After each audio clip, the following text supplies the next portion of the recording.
유엔 사무총장이 본격적으로 휴전 중재에 나선 가운데 러시아는 자국의 요구를 담은 협상안을 우크라이나 측에 전달했다고 주장했습니다.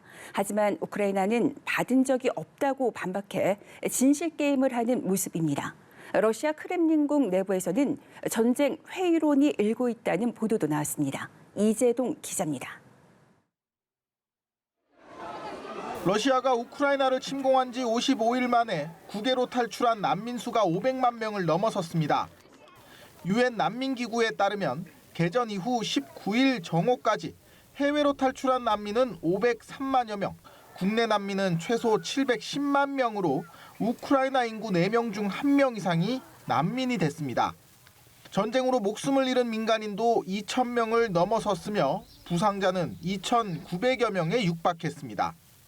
2차 대전 이후 최대 난민 위기와 늘어나는 민간인 희생에 안토니우 구테우스 유엔 사무총장이 뒤늦게 중재에 나섰습니다. 정교회 부활절인 24일까지 나흘간 일시 휴전을 촉구한 데 이어 러시아와 우크라이나 정상에게 각각 회담을 요청하는 서한을 양국 주 유엔 대표부로 보냈습니다.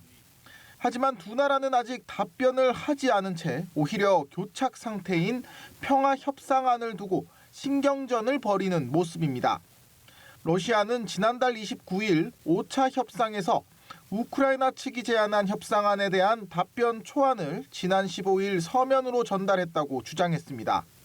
하지만 젤렌스키 우크라이나 대통령은 곧바로 해당 서류를 본 적도 들은 적도 없다고 반박했습니다.